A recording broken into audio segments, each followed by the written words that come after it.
वो रात भी आम रातों जैसी थी।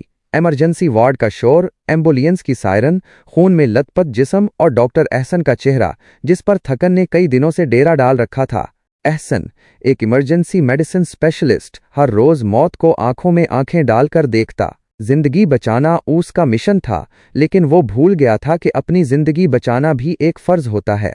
घर आकर उसने आहिस्ता से दरवाजा खोला ताकि उसकी बीवी डॉक्टर निम्रा की नींद खराब ना हो। वो खुद भी एक माहिर सर्जन थी। सख्त, मजबूत, नज़्मो ज़ब्त की अलामत। निम्रा हमेशा औस से कहती, एहसन, तुम अंदर की बातें दिल में ना रखा करो, मुझे कुछ बताओ भी, कुछ शेयर करो। लेकिन अहसन हमेशा मुस्कुरा देता, तुम्हें फिक्र करने की जरूरत नहीं, मैं ठीक हूं। लेकिन वो ठीक नहीं था।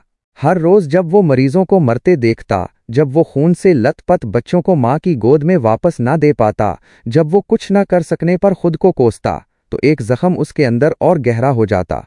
रातों को नींद गायब हो गई थी, दिल तेजी से धड़कता, सांस फूल जाती, माथे पर पसीना और आंखों में एक अनजानी वहशत।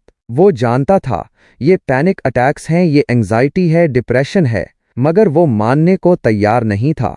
ना खुद से, ना अपनी बीवी से, ना उस सिस्टम से जो इसे सिर्फ मशीन समझता था, इंसान नहीं।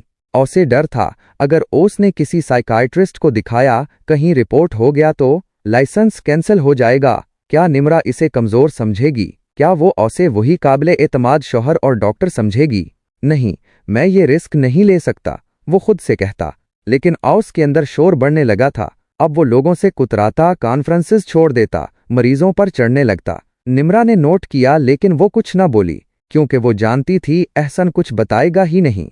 फिर एक दिन, एक मामूली हादसे के मरीज की मौत पर वो इमरजेंसी वार्ड के बाथरूम में बंद होकर जोर जोर से रोने लगा। औस की हिचकियां बंधी हुई थीं। वो जमीन पर बैठा, सर घुटनों में दिए, बस एक ही जुमला दोहराता रहा, मैं थक गया हूं, मैं बस थक गया हूं। उस दिन उसने फैसला किया, अब मजीद नहीं।